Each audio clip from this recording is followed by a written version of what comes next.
What if you walked into a luxury restaurant only to be humiliated for your appearance, then turned the tables with a secret so shocking it left everyone speechless? Welcome to The Unseen Power in the Restaurant, a story that'll grip your heart and flip your perspective with a reveal you'll never see coming. Picture this. A woman steps into a glitzy San Francisco eatery, mocked as a nobody by staff who think they know wealth. But she's hiding a truth that'll make them regret every sneer. Buckle up. This tale of prejudice, courage, and jaw-dropping redemption is about to take you on a wild ride. In the heart of San Francisco's financial district, where skyscrapers pierce the fog and the streets thrum with the pulse of commerce, Lumiere stood as a gleaming monument to opulence. Its sleek glass facade occupied the ground floor of a towering high-rise, its floor-to-ceiling windows revealing a world of elegance within. Crystal chandeliers hung from soaring ceilings, casting prismatic light across white-clothed tables adorned with fresh orchids. Carved wooden panels framed museum-quality artwork, and the soft strains of classical music floated through the air, mingling with the clink of fine china and the murmur of cultured voices. The restaurant was a temple to wealth, where every dish was a work of art and every guest was expected to embody the same exclusivity. The clientele, draped in designer evening wear and tailored suits, moved with the confidence of those accustomed to privilege, their conversations a symphony of market trends and vineyard estates. To step through Lumiere's heavy glass doors was to enter a rarefied world, one that demanded a certain look, a certain swagger, to belong. Into this polished universe walked Maya Ellison, a 37-year-old black woman whose presence seemed to disrupt the restaurant's carefully curated harmony like a pebble in a still pond. Her faded denim jacket, slightly frayed at the cuffs, hung loosely over a simple white blouse and black jeans, and her scuffed sneakers made soft, unassuming scuffs on the polished hardwood floor. Her dark hair was pulled into a casual ponytail, and her face, free of makeup, carried a quiet strength that went unnoticed by the crowd. In her pocket, she clutched a small gift box, a vintage pen she'd chosen for her husband Daniel, engraved with the date of their first meeting. To the casual observer, Maya looked like someone who'd wandered in by mistake, a budget diner lost in a sea of millionaires. But Maya was no ordinary patron. She was the wife of Daniel Pierce, a billionaire financier whose investment firm shaped San Francisco's skyline, and a philanthropist whose Ellison Empowerment Network had transformed thousands of lives through youth education programs.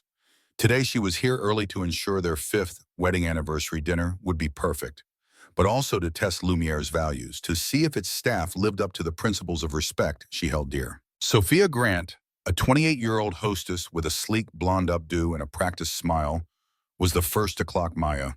Her crisp black dress hugged her frame, and her silver name tag gleamed under the chandelier light, but her eyes narrowed as she took in Maya's jacket.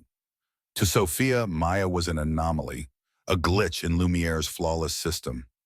As Maya approached the polished mahogany hostess station, her sneakers tapping softly, Sophia's smile faltered, her fingers pausing over the tablet.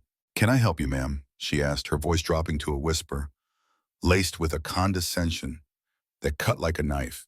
A few patrons nearby glanced over, their lips curling into subtle smirks, and Sophia's confidence swelled, feeding off their silent approval. Maya met her gaze with a calm that threw the younger woman off balance. "I have a reservation," she said, her voice steady, carrying a warmth that contrasted with the chill in Sophia's tone. "Well, my husband does. Pierce, Daniel Pierce, for 700." Sophia's brow furrowed, her manicured fingers scrolling through the tablet with exaggerated precision. "I don't see your name here," she said, her voice tinged with suspicion. "That reservation is for 7 o'clock. It's only 5:15. Are you staff for Mr. Pierce?" The question was a jab meant to put Maya in her place, and a soft chuckle rippled through the lobby. Maya's hand rested on her tote bag, her fingers brushing the canvas, but her expression remained serene. "No, I'm his wife," she said, her tone polite but firm. "I'd like to wait at the bar." Sophia's smile tightened, her eyes flicking over Maya's jeans with thinly veiled disdain. "The bar is reserved for confirmed patrons," she said, glancing meaningfully at Maya's outfit. "Perhaps you'd be more comfortable at the cafe down the street. We can call you when your husband arrives." The way she said husband carried a note of disbelief, and a few guests nearby tittered, their designer bags gleaming under the lights. Before Maya could respond, a tall waiter with slicked-back hair approached, his bow tie perfectly knotted, his silver name tag identifying him as Lucas Hayes.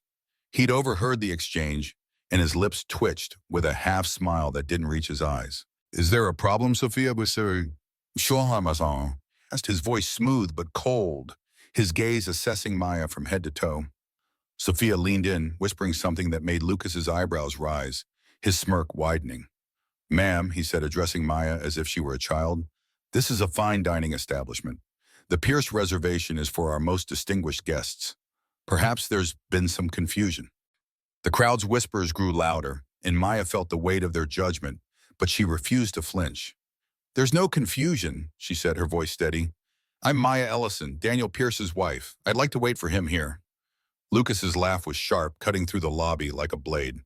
"Maya Ellison," he repeated, his tone laced with mockery. "Mrs. Pierce is a renowned philanthropist. She wouldn't be dining in—" He gestured vaguely at her denim jacket, letting the implication hang in the air. The crowd's chuckles grew, some guests whispering behind manicured hands, their evening wear a stark contrast to Maya's simplicity. Maya's jaw tightened, but her composure held. "I'd like to see a menu," she began, reaching for her tote bag, but Sophia waved her hand dismissively. "Please," she said, her voice dripping with sarcasm. "We're fully booked tonight. You can wait, but don't expect special treatment." A blonde waitress, her name tag reading Mia Thornton, approached, her smile affected as she joined the exchange. "Everything okay here?" she asked, her eyes scanning Maya's outfit with amusement. Lucas nodded, gesturing toward a small table near the kitchen doors, the worst seat in the restaurant. "Madam can wait here," he said, his tone suggesting it was a favor. "We're busy preparing for dinner service." Maya followed Lucas past rows of empty, perfectly set tables, the restaurant not yet open to the public for another 45 minutes. Staff polished glasses and arranged flowers, their eyes flicking up as she passed, their expressions ranging from curiosity to amusement. Eli, a 20-year-old busboy restocking napkins near the bar, watched the scene unfold with growing unease. His navy vest was slightly askew, and his nervous demeanor made him nearly invisible to the restaurant's elite. But his heart raced as he saw Maya's treatment. Eli had grown up in a working-class neighborhood, and he knew what it felt like to be dismissed. Mr. Hayes," he ventured, his voice trembling, "maybe we could seat her somewhere better?" Lucas's head snapped toward him, eyes narrowing. "Eli, stay out of this. Go clean the silverware." Eli bit his lip, retreating, but his gaze lingered on Maya, apologetic. The confrontation drew the attention of Mr. and Mrs. Carver, a wealthy couple in their 60s who were early diners at Lumiere. Mrs. Carver, her neck adorned with a sapphire choker, leaned toward her husband, her voice carrying just enough to be heard. "She looks like she's here to bus tables, not dine," she whispered. Mr. Carver, his tailored suit immaculate, chuckled, nodding in agreement. Their words were a spark, igniting whispers among the other patrons, and Sophia seized the moment to escalate. "Ma'am, I'm going to need you to confirm your reservation," she said, her hand resting on her hip as if it were a weapon. "You're causing a disturbance." The crowd's approval was palpable, their smugness a heavy weight, but Maya refused to bend. "A disturbance?" she repeated, her voice sharp but controlled. "I'm a guest, just like anyone else. Your job is to assist, not accuse." Sophia's face reddened, her ego bruised by Maya's defiance. "Don't tell me how to do my job," she snapped, stepping closer, her voice loud enough to draw every eye in the restaurant. "People like you come in here claiming to be someone they're not. I know your type." The word type hung heavy, laced with prejudice, and a gasp rippled through the crowd. Eli's hands clenched, his instinct to intervene warring with his fear of Lucas's wrath. Lucas, sensing the situation spiraling, signaled Mia. "Show her to the table," he said, his tone final. "We can't have just anyone loitering." Mia led Maya to the corner table, her smile saccharine as she said, "You'll be comfortable here. Can I get you water?" The emphasis on water was a jab, implying Maya couldn't afford more. "A gin and tonic," Maya replied, her voice level. "Hendrix, 3 parts gin, 1 part tonic, cucumber garnish." Mia's smile faltered, unsettled by the specific order, but she nodded. I'll need a credit card for the tab, she said, her tone suggesting doubt. Maya slid her black card across the table, her expression calm, and Maya's eyes widened momentarily before she recovered and walked away. As Maya settled into the chair, she noticed three staff members at the service station watching her, their heads bent together in conversation. Lucas laughed behind his hand, and Mia smiled broadly, their amusement palpable. A few patrons cast curious glances, their evening wear a stark contrast to Maya's denim jacket.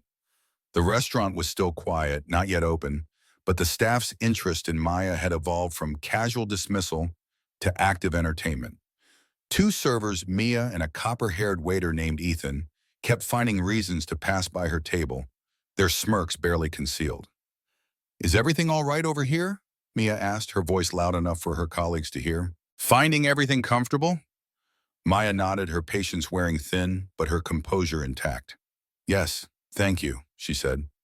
Mia glanced at Maya's jacket, her smile turning sly. "We have a coat check if you'd like to upgrade your appearance." Ethan snickered, not bothering to hide his amusement, and Maya felt her cheeks warm, but she kept her expression neutral. "I'm fine, thank you," she said, her voice steady. The restaurant manager, Edward Langley, a thin man with salt and pepper hair and wire-rimmed glasses, approached the group of servers, speaking in hushed tones. He glanced at Maya, frowning slightly, before returning to his conversation. Maya sat straight-backed, refusing to show how deeply their mockery cut. She'd grown up in a small Ohio town, where people judged you by your character, not your clothes. Daniel had fallen in love with her authenticity, her refusal to be transformed by his wealth. Their anniversary tradition, exploring the city while he wrapped up deals, then meeting for dinner, was a testament to their shared values. But today, at Lumiere, Maya was reminded of the world's shallow judgments, and she braced herself for a long wait.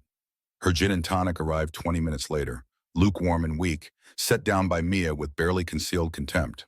"Compliments of the bar," Mia said, though Maya had seen the bartender pour it and set it aside immediately after making it. "Could I see a menu?" Maya asked, her voice level. "The kitchen doesn't open until 6 o'clock," Mia responded, her tone sharp. "And we're fully booked. Your reservation isn't until 7 o'clock." The restaurant was beginning to fill with early diners, all impeccably dressed, their conversations about stock portfolios and Napa Valley retreats floating through the air. Several cast curious glances at Maya, seated at the worst table, her denim jacket a stark contrast to their elegance. Sophia escorted a middle-aged couple to a prime table by the window, the table Maya knew would be hers at 7 o'clock. A new server, Darius, a tall man with a smug grin, approached. "I've been asked to take over your service," he announced, his tone dripping with amusement. "Though I understand you're just waiting." Maya nodded, finishing her diluted drink. "I'd like another gin and tonic," she said, "a proper one this time." Darius raised his eyebrows, clearly unsettled by her confidence. "I'll check with the bar," he said, walking away. Maya overheard him join the group at the service station and whispering, "Now she's ordering Hendrix like she owns the place." Lucas laughed and Mia added, "Did you see that jacket? Probably thrift store." Their laughter echoed, drawing more attention to Maya's isolated table. Maya pulled out her phone, scrolling through photos of her and Daniel anniversaries, charity events, quiet moments at home. In none did she look like the socialite these people expected, and that was her strength. A notification lit up her screen, a text from Daniel. "Wrapping up. Can't wait to see you. Happy anniversary, love." Maya smiled, typing back, "At Lumiere, table by the kitchen. Look for the denim jacket." His reply came seconds later.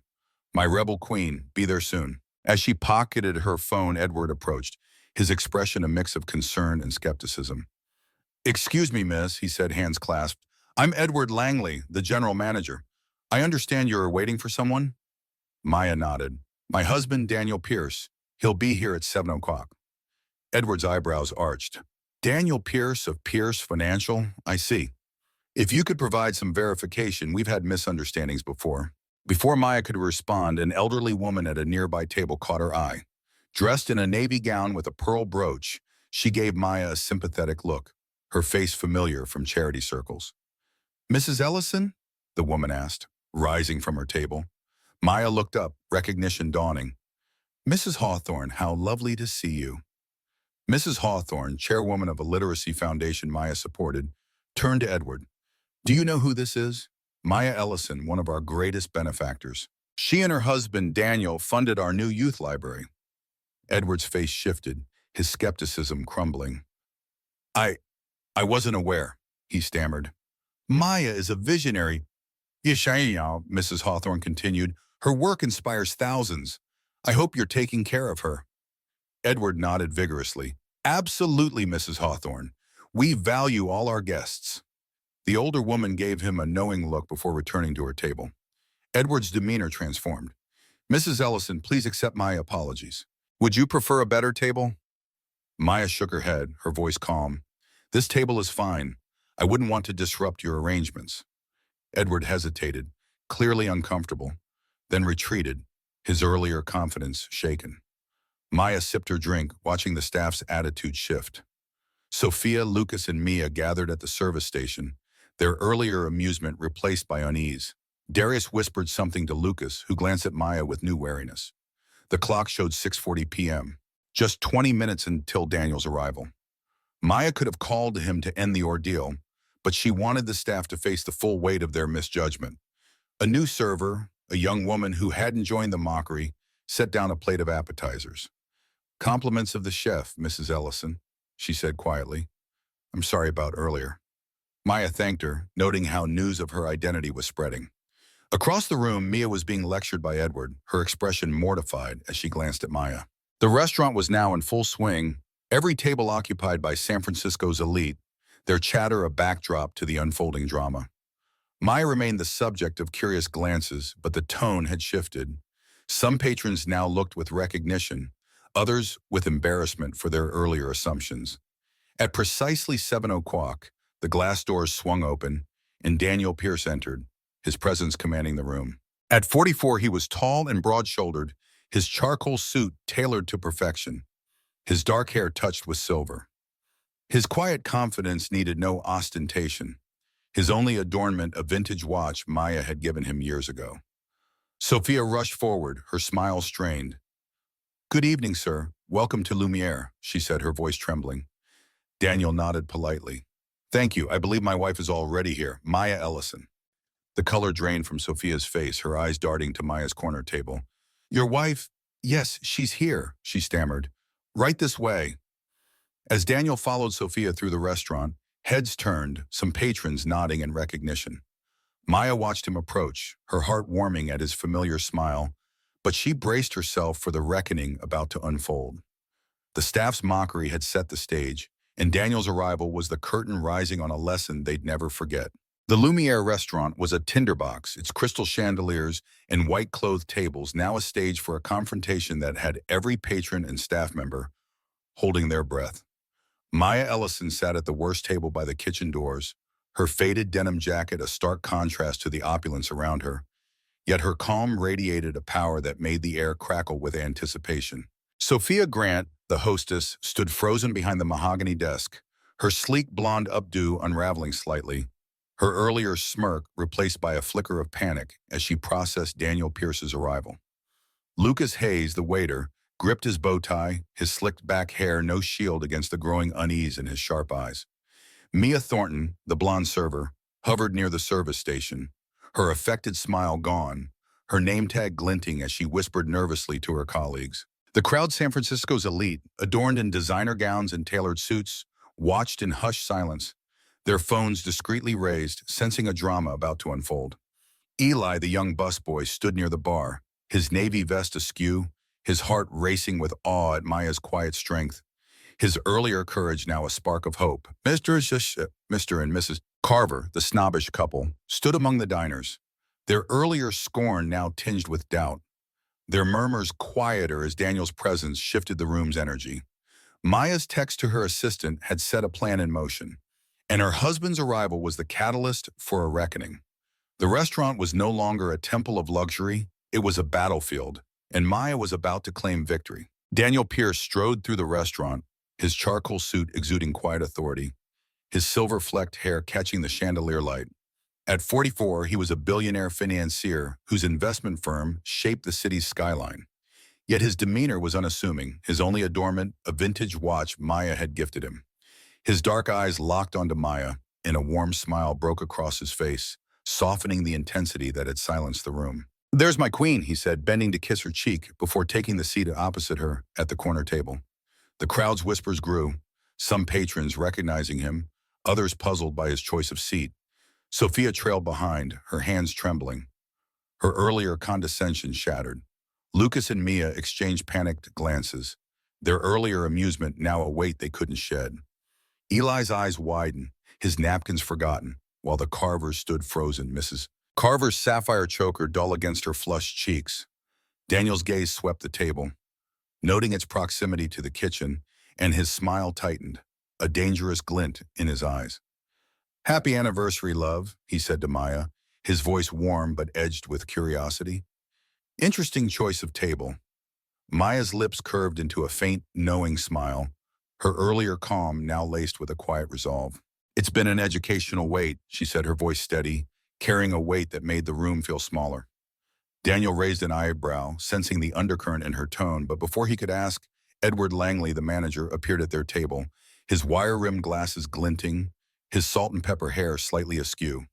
His hands were practically wringing, his earlier skepticism replaced by a desperate need to salvage the situation. "Mr. Pierce, welcome to Lumiere," he said, his voice higher than normal. "I'm Edward Langley, the general manager. We're honored to have you dining with us." Daniel nodded politely, his attention still on Maya. "Thank you," he said. "I hope my wife hasn't been waiting long." Edward swallowed visibly, his collar tight against his throat. "Mrs. Ellison arrived early, but I assure you we've been taking excellent care of her," he said, his words ringing hollow. Maya met Edward's pleading eyes with a calm gaze, her voice soft but piercing. "Have you?" she asked, her tone a challenge that silenced the nearby tables. The crowd's murmurs grew louder, phones raised higher, capturing the moment. Edward's face paled, his earlier confidence crumbling. We value all our guests," he stammered, but his voice lacked conviction. Daniel's expression shifted, the dangerous glint in his eyes sharpening as he registered the subtext. "I requested our usual table by the window," he said evenly, his gaze flicking to the prime spot now occupied by another couple. "Why is my wife seated by the kitchen?" Edward's hands trembled, his mind racing for an excuse. "There must have been a misunderstanding," he said. "Please, allow me to relocate you immediately." "That won't be necessary," Maya interrupted, her voice firm but composed. "This table has given me a clear view of your hospitality." The crowd gasped, and Sophia's hands flew to her mouth, her blonde updo bobbing as she took a step back. Lucas's bow tie seemed to choke him, his earlier smirk gone, while Mia's face crumpled, her ambition unraveling. Eli's eyes shone with admiration, his earlier hesitation forgotten. The Carvers stood stunned, Mr. Carver's tailored suit no longer a shield against his shame. Daniel leaned forward, his voice low but resonant. "What happened, Maya?" he asked, his hand reaching across the table to take hers. Maya's gaze held his, her strength unwavering. "Let's just say I've been reminded how some people judge a book by its cover," she said, her words carrying a weight that silenced the room. "They thought I didn't belong." Daniel's jaw tightened, his earlier warmth giving way to a steely resolve that made the staff flinch. "Who thought that?" he asked, his tone dangerously soft, his eyes scanning the room. Maya's smile was brief but sharp. "Sophia, Lucas, Mia, and Edward have been particularly revealing." The named staff members froze, their faces a tableau of panic. Sophia's voice was a whisper. "Mrs. Ellison, I'm so sorry," she pleaded, tears welling as she realized the depth of her mistake. Lucas stepped forward, his slicked-back hair no shield against his fear. "It was a misunderstanding, Mr. Pierce," he stammered. "We didn't know." Daniel raised a hand, silencing him. "Didn't know what?" he asked, his brow arching. "That my wife is a philanthropist who's raised $40 million for youth education? That she's the heart of the Ellison Empowerment Network? Or that she's the woman I'd move mountains for?" The revelation hit like a thunderbolt, and the restaurant erupted in gasps. Eli's napkins, they were tumbled to the floor, his awe turning to pride, while the Carvers stood stunned, Mrs. Carver's choker dull against her flushed cheeks. Sophia's knees buckled slightly, her name tag slipping, and Mia's eyes glistened, her earlier arrogance shattered. The crowd's murmurs turned to outrage, phones filming with renewed intensity. Olivia Reed, the attorney who'd arrived with Daniel, stepped forward, her blazer crisp, her tablet blinking red as it recorded. "You're Sophia Grant, hostess, correct?" she asked, her voice clipped. Sophia nodded, speechless, her earlier condescension gone. "And you, Lucas Hayes, Mia Thornton, waitstaff," Olivia continued, her pen poised over her tablet. "Care to explain why Mrs. Ellison was mocked and seated at the worst table?" Lucas's voice was a whisper. We thought she was a nobody," he admitted, his words a damning confession. Maya stood, her denim jacket now a symbol of her unyielding integrity, her presence commanding the room. "I didn't come here to flaunt wealth," she said, her voice rising, addressing the entire restaurant. "I came to plan our anniversary and ensure Lumiere could host our charity gala, a $5 million event for underserved youth. You, Ms. Grant, questioned my reservation. You, Mr. Hayes, mocked my clothes. You, Ms. Thornton, called me a gold digger. And you, Mr. Langley, stood by and let it happen." The crowd gasped, and Edward's face drained of color, his glasses fogging with sweat.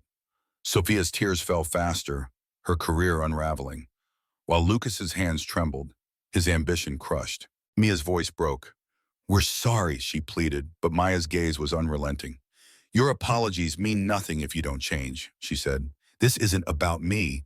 It's about every person you've dismissed because they didn't fit your image of wealth." Eli, emboldened by Maya's strength, stepped forward, his voice shaking but clear. "I heard them earlier," he said, his navy vest a badge of courage. "Sophia said people like her don't belong here. Lucas told us to watch anyone who doesn't look rich." The crowd gasped, and Sophia's face crumpled, her guilt exposed. "That's a lie," Lucas cried, but his voice cracked, betraying him. Eli stood his ground, his gaze meeting Maya's. "I'm not lying," he said. "I saw how they treated you from the start." Olivia scribbled furiously, her tablet's red light blinking as it recorded Eli's testimony. "This will be part of the board's review," she said. "Ms. Grant, Mr. Hayes, Miss Thornton, Mr. Langley, you'll submit written statements by tomorrow." Edward's voice was a whisper. "Mrs. Ellison, please, we'll make this right," he pleaded. But Maya's resolve was iron. "You can start by listening," she said, "and learning." Mrs. Carver stepped forward, her sapphire choker clinking softly. "Mrs. Ellison, I was wrong too," she said, her voice trembling. "I judged you and I'm sorry." Mr. Carver nodded, his suit no longer a symbol of superiority. "We'll support your network," he added, and the crowd murmured, some whispering apologies, others grappling with their biases. Daniel leaned back, his hand still holding Maya's, his expression a mix of pride and fury. "I acquired a controlling interest in Lumiere's chain this afternoon," he said, his voice low but resonant, pulling out his phone to show an email confirmation. "As of 4 o'clock, I own 60% of this restaurant and its locations. I was going to announce it next week, but it seems relevant now." The silence was absolute, every staff member frozen, the implications sinking in. This wasn't just any guest they'd mocked, it was the wife of their new owner. Daniel turned to Maya, his voice softening. "What's your call, love?" he asked, deferring to her judgment. Maya paused, her eyes sweeping the restaurant, the orchids, the artwork, the faces now watching her with a mix of awe and shame. "I was scouting Lumiere for our gala," she said, her voice steady but firm, "an event that would have brought millions in prestige and donations. But your actions have put that at risk." The crowd gasped, and Sophia's sobs grew louder, her career in tatters. Lucas's face crumpled, his ambition crushed, while Mia's tears fell, her prejudice exposed. "Unless you commit to immediate change," Maya continued, "I'll cancel the gala and make sure the world knows why." The threat was a bombshell, and the restaurant's silence was deafening, broken only by the soft hum of Olivia's tablet recording every second. Eli, still standing near Maya, felt a surge of pride. "You're incredible," he whispered, his eyes shining. Maya's smile was brief but warm, a flicker of connection in the chaos. Daniel turned to the staff, his voice cold. "You've got 24 hours to submit your statements," he said. "The board will review your conduct, and these videos," he gestured to the crowd's phones, "will be evidence." Sophia's tears fell faster, her arrogance shattered, while Lucas's hands clenched, his career hanging by a thread. Mia's voice was a whisper. We didn't know, she pleaded. But Maya's gaze was unrelenting. You didn't need to know, she said. You should have treated me like a human being. Edward's face was ashen, his glasses slipping down his nose. Mr. Pierce, Mrs. Ellison will take immediate action, he said, his voice trembling. Please let us make this right. The restaurant was a battlefield, and Maya had won without raising her voice. But the war for change was far from over. Sophia's career hung in ruins. Lucas and Mia's authority was shattered, and Lumiere's reputation teetered on the edge. What would the board do to salvage the restaurant? Would Maya's demand for reform be met, or would the videos now circulating spark a reckoning beyond these walls? The stage was set for a final act, and Maya's truth was a force no one could ignore. Lumiere, once a shimmering bastion of exclusivity in San Francisco's financial district, was now a crucible of transformation. Its crystal chandeliers and white-clothed tables bearing witness to a seismic shift ignited by Maya Ellison's unyielding courage. The videos capturing Sophia Grant's mockery, Lucas Hayes's condescension, and Mia Thornton's prejudice had exploded across social media, tagged with #Lumiere scandal and amassing millions of views in mere hours. The restaurant's name, once synonymous with prestige, was now a lightning rod for outrage, with boycott calls reverberating from coast to coast. Patrons flooded the corporate office with emails, some demanding reform, others sharing their own tales of being dismissed at Lumiere's doors. Inside the restaurant, the air was thick with the fallout of Maya's revelation. Sophia stood trembling, her sleek blonde updo unraveling, her earlier arrogance replaced by raw panic as tears streamed down her face. Lucas gripped his bow tie, his slicked back hair disheveled, his sharp eyes dulled by the realization that his career was unraveling. Mia clutched her name tag, her affected smile gone, her blonde hair falling loose as she grappled with her exposed prejudice. Eli, the young busboy, stood near the bar, his navy vest a quiet symbol of his courage, his eyes shining with awe at Maya's power. Mr. and Mrs. Carver lingered among the diners, their earlier smugness buried under a heavy shame that mirrored the shifting mood of the onlookers. Daniel Pierce, the billionaire financier, sat beside Maya, his charcoal suit exuding authority, his presence a silent promise of accountability. His attorney, Olivia Reed's tablet, still recording every tense moment. Maya herself was the calm at the center of the storm, her denim jacket now a badge of honor, her presence a testament to a vision that refused to be dimmed. Lumiere was no longer a temple of wealth, it was a battleground, and the fight for a new era had just begun. Maya's demand for change, a public apology, comprehensive staff retraining, and a partnership with her Ellison Empowerment Network hung over Lumiere like a guillotine. Sophia's voice broke through, raw and desperate. Please, Mrs. Ellison, I didn't mean it, she sobbed, her hands shaking as she clutched the desk. I didn't know who you were. Maya's gaze was steady, her earlier warmth now tempered by resolve. That's the problem, she said, her voice cutting through the restaurant's silence. You shouldn't need to know who someone is to treat them with respect. Lucas, his composure fraying, tried to salvage his position. Mrs. Ellison, we can fix this, he said, his tone forced, his bow tie loosening. Let's meet privately, work out a solution. Maya raised a hand, silencing him. This isn't a negotiation, she said. It's a wake-up call. You've turned this restaurant into a place that excludes, and that ends now. The crowd murmured, some nodding in agreement, others filming with renewed intensity, their phones a chorus of accountability. Outside, the scandal was spiraling into a national firestorm. Nora Kim, a 32-year-old journalist for Bay Area Times, had been tipped off by a patron who'd shared a video. Nora, known for her incisive reporting on social issues, arrived at Lumiere just as Daniel and Olivia were addressing the staff. Her camera crew captured the tense scene, Maya's quiet strength, Sophia's breakdown, Lucas's desperation, and her live social media posts went viral, amplifying the story to millions. A philanthropist was humiliated at Lumiere for her appearance, Nora tweeted. Now she's fighting for change. Will they listen? The #RespectNotRiches trended within hours, and comments poured in, some praising Maya's courage, others recounting their own experiences of prejudice in fine dining. The pressure on Lumiere's corporate board was relentless, with activists, influencers, and rival restaurants calling for a reckoning. Inside, Daniel turned to Maya, his hand still holding hers. The board's been notified, he said, his voice calm but firm. They'll see these videos and they'll hear your terms. What's your next move? Maya paused, her eyes sweeping the restaurant, the orchids, the artwork, the faces now watching her with a mix of awe and guilt. I want Lumiere to be a beacon of respect, not just luxury, she said, her voice rising, addressing the crowd as much as Daniel. I chose this restaurant for our charity gala, a $5 million event for underserved youth, because I believed it could reflect our values. But your actions have shown me otherwise. The crowd gasped, and Sophia's sobs grew louder, her career in tatters. Lucas's face crumpled, his ambition crushed under the weight of his prejudice. Mia's voice broke.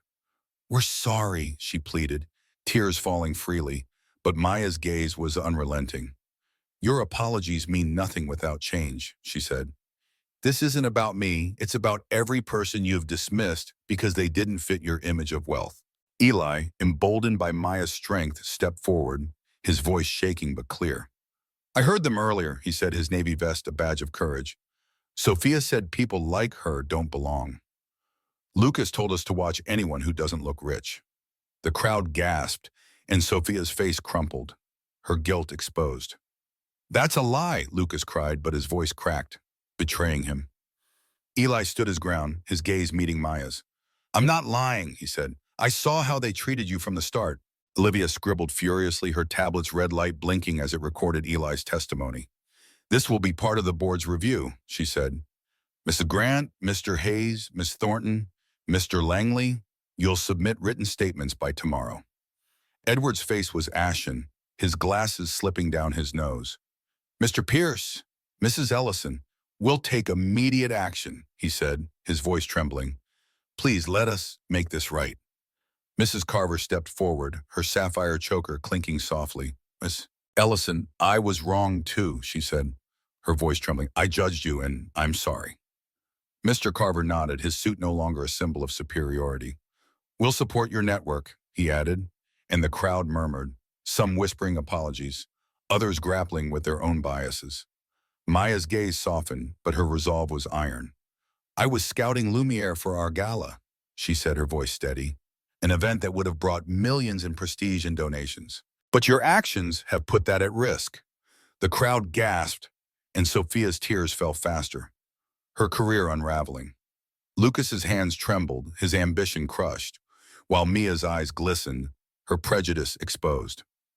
Unless you commit to immediate change, Maya continued, I'll cancel the gala and make sure the world knows why.